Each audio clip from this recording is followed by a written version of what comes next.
part 2 of sticking a cheap Chinese diesel in my shed, and we left off trying to drill a hole for the exhaust.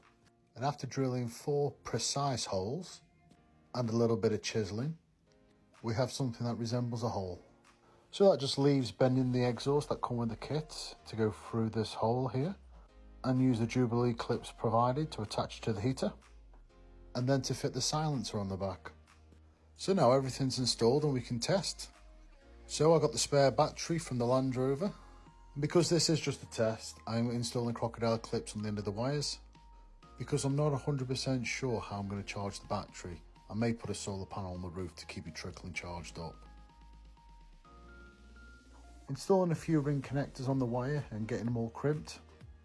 Then it's just a case of putting the temporarily crocodile clips on. Gonna have to put car battery lugs on the shopping list on eBay. But until that, let's get this connected and see what happens.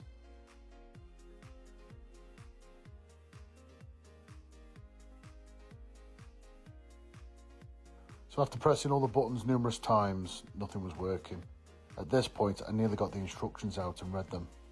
But before I did that, let me just check the battery from the Land Rover. In typical Land Rover fashion, it's dead. So that means the split charge on the Land Rover is not working.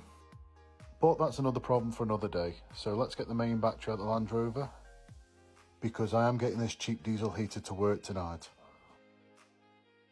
2 10mm bolts later and the battery's off, ready to swap over.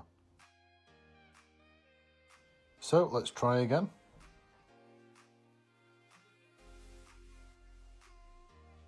And this is a lot more promising. Lit up like a little Christmas tree.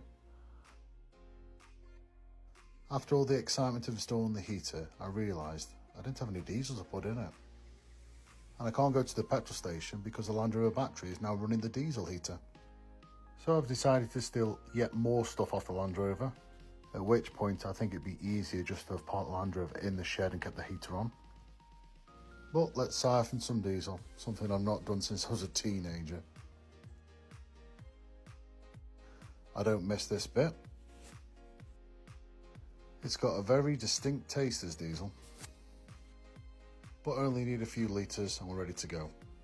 Diesel flavoured almond milk, yep, recommend it. So add a bit of diesel and now to test, and feeling very confident in my wooden shed and the small fire extinguisher. So again, let's power up. And here goes nothing.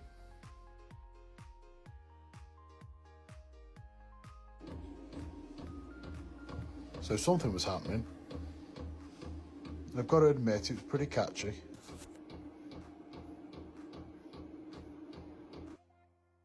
But using my laser thermometer, I was still pretty disappointed.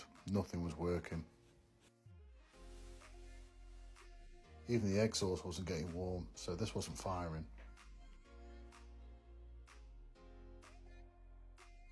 Then all of a sudden she started blowing red hot air out.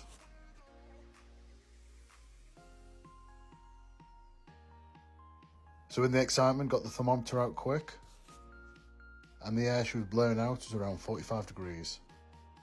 The exhaust was getting very hot at over 100 degrees, so definitely need that spacer. But I let it do a 10-minute cycle while I was just doing a bit of sewing. And after 13 minutes, this shed was absolutely boiling. So I need to do a bit more testing, but so far so good.